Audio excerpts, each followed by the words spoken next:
Ça, c'est le SMIC.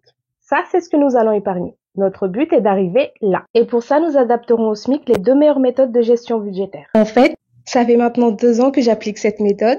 D'abord, c'était pour rembourser une dette.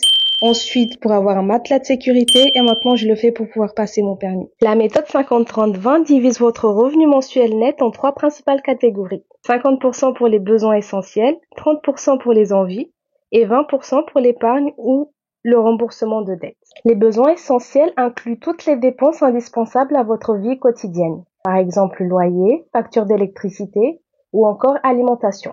Les envies sont les dépenses personnelles pour vous faire plaisir et améliorer votre qualité de vie, mais ne sont pas indispensables. Dedans, on retrouve par exemple les loisirs, le shopping, mais aussi les repas au restaurant. Nous devons surveiller les dépenses liées aux besoins essentiels et aux envies pour éviter de rogner sur notre budget de 20% dédié à l'épargne. Et c'est là qu'intervient la méthode des enveloppes. La méthode des enveloppes va nous aider à respecter le budget de chaque catégorie et chaque sous-catégorie. Concrètement, comment ça va se passer? Étape 1, on calcule le total de nos revenus. Pour nous, c'est le SMIC, 1398 €. Étape 2, on calcule le pourcentage qui correspond à nos 300 € d'épargne. Là, c'est 21,46%. Étape 3, on calcule le pourcentage des 2 catégories restantes. À cette étape, on a presque fini d'adapter la méthode 50-30-20 pour mettre de côté nos 300 €. Mais pour être sûr d'y arriver, on va additionner à ça la méthode des enveloppes. Pour la méthode des enveloppes, je vous conseille en priorité de vous concentrer sur l'enveloppe épargne. Si vous avez l'habitude de dépenser votre argent en cash, dans ce cas, le mieux est de mettre les 300 € d'épargne dans une enveloppe virtuelle, idéalement dans un compte bancaire différent de votre compte principal. Il y a différentes banques en ligne qui sont gratuites. Ouvrez-en un et faites le virement automatiquement dedans. Si vous dépensez votre argent majoritairement en carte bancaire, dans ce cas, je vous conseille l'inverse. Tous les mois, dès que vous recevez votre salaire, retirez les 300 € en cash et gardez l'argent chez vous le plus loin possible de vos yeux. Après les enveloppes épargne, nous allons créer des enveloppes pour les autres catégories de dépenses. On calcule le montant, on met l'argent dans l'enveloppe, virtuelle ou physique, on dépense l'argent durant le mois et une fois qu'il n'y a plus rien dans l'enveloppe, on ne dépense plus rien. En plus de vous aider à économiser, cette méthode vous apprend progressivement à identifier les dépenses à placer en priorité, à reconnaître les réels besoins nécessaires et les besoins dont vous pouvez vous passer. Je vous ai mis en fin de vidéo un budget complet avec les différentes catégories. Mais avant, très important pour ceux qui ne sont pas au courant, j'ai fait la simulation et ce n'est qu'une simulation, mais lorsque vous êtes au SMIC, vous avez droit à une prime d'activité et une aide au logement appelée APL. Avec un loyer de 600-700 €, les 2 aides cumulées sont autour de 200 €. 200 € ce n'est pas rien, donc n'hésitez vraiment pas à faire la demande.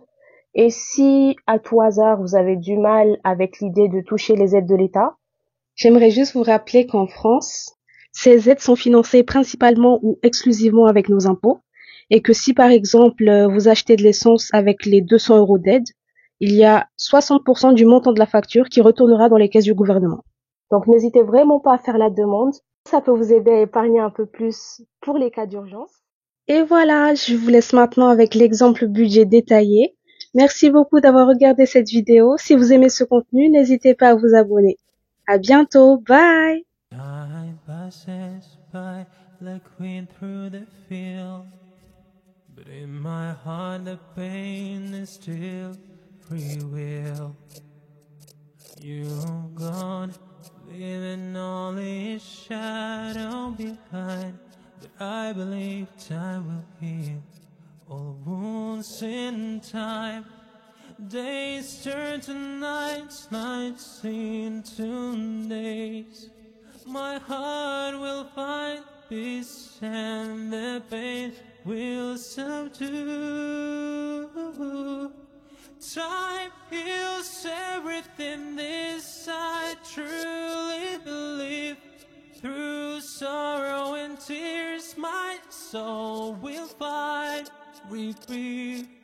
Like a river, time flows endlessly forward, and I trust I will make all this faith I always hold. Days turn to nights, nights into days. My heart will find peace and the pain will